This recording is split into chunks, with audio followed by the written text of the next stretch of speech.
Hello everyone, welcome back to my channel. সবাই কেমন আছেন? আশা করছি সবাই অনেক ভালো আছেন, আমিও ভালো আছি।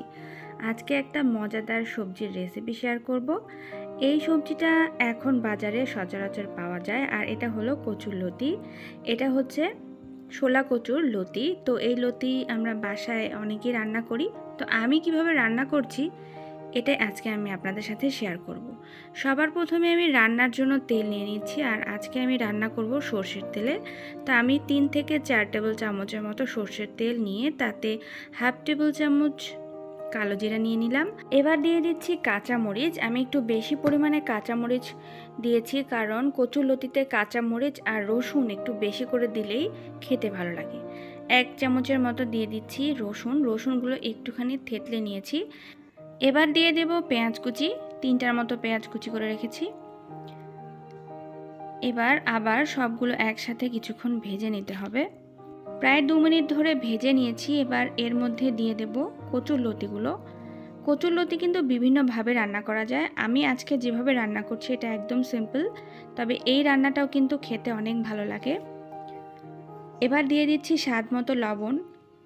কচুরলতিটা খুবই নরম জাতীয় একটা সবজি, খুব কম সময় লাগে রান্না হতে।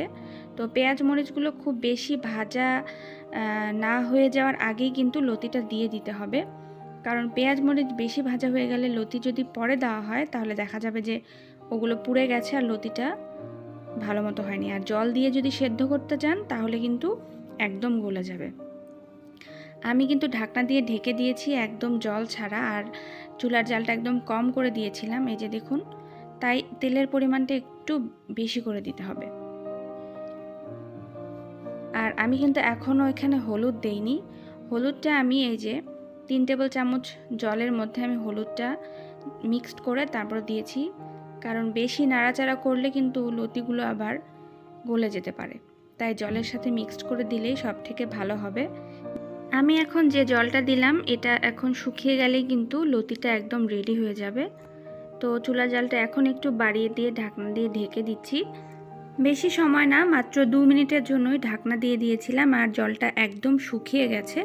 তো একটু নাড়াচাড়া করে নিচ্ছি। লতিগুলো কিন্তু আমার একদম রান্না হয়ে গেছে। এখন আপনাদেরকে একটু কাছ থেকে আমি দেখাচ্ছি এটা দেখতে কেমন হয়েছে। আর যেহেতু কাঁচামরিচ দিয়ে রান্না করেছি তাই কালারটা একটু সবুজ সবুজ। আমার খুবই পছন্দের একটা খাবার কচুর লতি। তো চলুন এটাকে এখন আমরা পরিবেশন করব।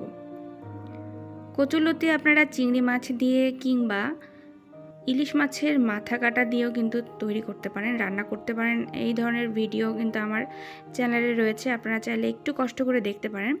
আর ভিডিওর লিংক আমি অবশ্যই ডেসক্রিপশন বক্সে দিয়ে দেব। তো ভিউয়ার্স, তৈরি হয়ে গেছে আজকে মজাদার কচুর লতির এই রেসিপিটা। আমি আপনাদেরকে কাছ থেকে একটু দেখিয়ে দিচ্ছি। এটা কিন্তু খুবই সফট আর খুবই নরম হয়েছে।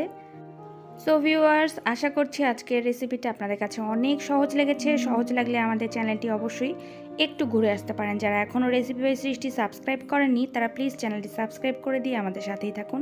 আর এই ধরনের মজার মজার রেসিপি পেতে তো অবশ্যই চ্যানেলের সাথেই থাকতে হবে। সবাইকে অনেক ধন্যবাদ আজকের ভিডিওটি দেখার জন্য।